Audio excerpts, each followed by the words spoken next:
Mga kaibigan, sa episode na ito ng Creepy Pinoy Stories, ihahandog ko sa inyo ang kwento ni Nathaniel. Isang ordinaryong empleyado na nahulog sa isang mundo ng kababalaghan at takot. Mula sa mga bangkay sa Sierra Madre hanggang sa mga taong bigla na lang sumasabog sa liwanag ng araw, ang kanyang buhay ay nagiba ng tuluyan. Habang sinusubukan niyang alamin ang katotohanan sa likod ng mga misteryosong pangyayari, natuklasan niya ang mga nilalang na gawa sa liwanag na nagdudulot ng pagkawasak. Paano kaya makakaligtas si Nathaniel at ang kanyang pamilya sa mga nilalang na ito? Samahan niyo ako at alamin natin ang buong kwento sa pamumuhay sa dilim. Magandang araw po sa inyo mga tagapakinig. Ako po si Nathaniel at nais kong ibahagi sa inyo ang isang kwento na nagbago ng buhay ko. Nakatira ako sa Maynila kasama ang aking mga magulang. Simpleng buhay lang ang meron kami, ngunit puno ng pagmamahalan. Ako'y isang ordinaryong empleyado na mahilig magbasa ng balita online tuwing gabi. Hindi ko akalain na ang simpleng pagbabasa ng balita ay magdadala sa akin sa isang kakaibang karanasan. Nagsimula ang lahat noong October 2022. Isang malamig na gabi sa Maynila habang nakaupo ako sa harap ng aking laptop, nagbabasa ng mga balita online. Ang mga ilaw ng lungsod ay tila mas madilim kaysa dati, na nagbigay sa akin ng kakaibang pakiramdam. Habang nagbabasa ako ng mga artikulo, isang balita ang tumambad sa akin. Mga bangkay na tagpuan sa kagubatan ng Sierra Madre. Ang mga larawan ng mga bangkay ay nakakatakot. Tila pinatay ng mga mababangis na hayop. Ngunit may kakaiba sa mga sugat nila, parang hindi gawa ng mga hayop. Nathaniel, ano bang binabasa mo dyan? Tanong ng nanay ko habang nag-aayos ng hapunan.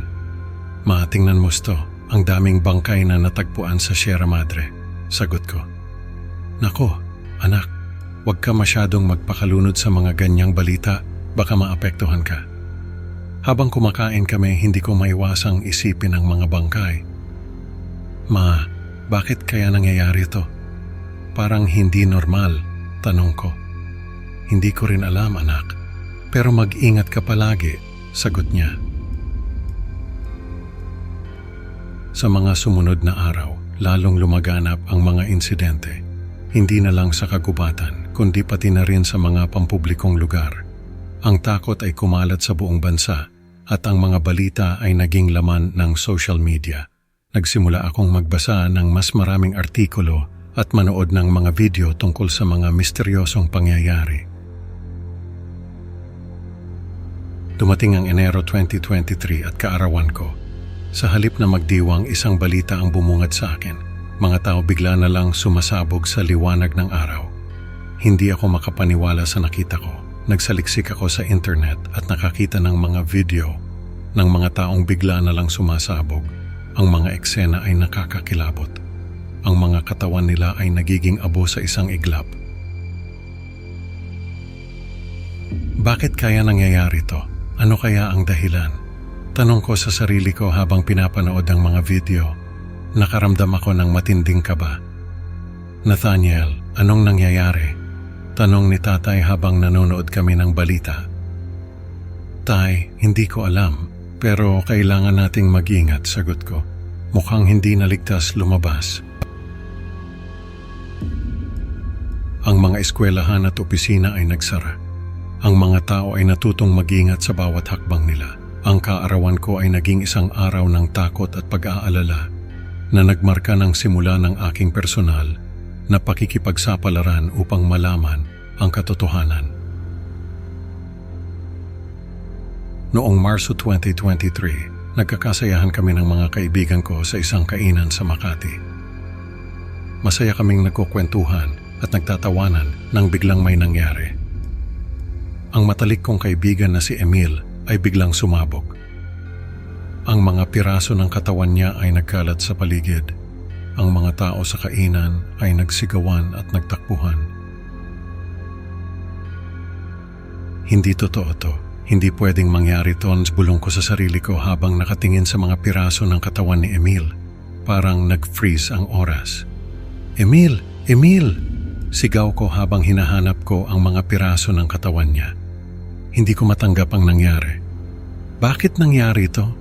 Tanong ko sa sarili ko. Ang insidenteng ito ang nagmarka ng simula ng isang pandemya ng mga hindi nakikitang pag-atake. Ang mga tao ay nagsimulang magtago sa kanilang mga tahanan, takot na baka sila ang susunod na biktima. Lubos na naapektuhan ako ng pagkamatay ni Emil. Nagdesisyon akong mag-imbestiga palalo. Sa aking paghahanap ng kasagutan, natuklasan kong may mga pattern sa mga insidente na tila konektado sa kakaibang mga ilaw na lumilitaw sa kalangitan. Dinala kami ng aking pamilya sa isang base militar sa Pampanga para sa aming kaligtasan. Nabubuhay kami sa mga rasyon at may limitadong komunikasyon sa labas. May mga ulat ng kakaibang mga ilaw at malaking pinagmumulan ng enerhiya sa kalangitan. Isang gabi, inatake ang base. Nathaniel, tumakbo ka. Sigaw ni tatay habang hinahabol kami ng mga kakaibang nilalang. Ang mga nilalang na ito ay tila gawa sa liwanag na nagdudulot ng pagkawasak. Tumakbo ako palayo, dala ang takot at ang pagnanais na mabuhay. Hindi ko na nakita ang aking pamilya. Ang mga sigawan at putok ng baril ay naghalo sa hangin. Tay, ma! Sigaw ko habang tumatakbo pero wala nang sumasagot. Ang puso ko ay parang pinipiga sa sakit at takot. Saan ako pupunta? Tanong ko sa sarili ko habang tumatakbo sa madilim na kagubatan. Kailangan kong mabuhay. Sa gitna ng kaguluhan, nakita ko ang mga kakaibang nilalang na tila gawa sa liwanag. Ang kanilang presensya ay nagdudulot ng pagkawasak sa lahat ng madaanan nila. Tumakbo ako ng walang tigil, dala ang takot at ang pagnanais na mabuhay. Hindi ko alam kung saan ako pupunta pero alam kong kailangan kong lumayo sa base. Nung mga panahong yon, halos wala na akong magawa kundi magtago. Isang araw habang naglalakad ako sa kagubatan, nakakita ako ng isang baryo na tila iniwan na ng mga tao. Dito ako nagtago at namuhay sa dilim upang hindi ako matuklasan ng mga nilalang. Bakit kaya iniwan ng mga tao ang lugar na ito? Tanong ko sa sarili ko habang naglalakad sa mga bakanteng bahay. May alam kaya sila na hindi ko alam? Isang gabi habang nagmamasid ako mula sa isang bakanteng bahay, nakita ko ang isang humanoid na nilalang na gawa sa liwanag. Napagtanto kong sila ang may kagagawa ng mga pag-atake. Sila ang dahilan ng lahat ng ito, bulong ko sa sarili ko habang pinagmamasdan ng nilalang. Kailangan kong malaman ang kahinaan nila. Habang nagtatago, patuloy kong pinag-aaralan ang mga nilalang.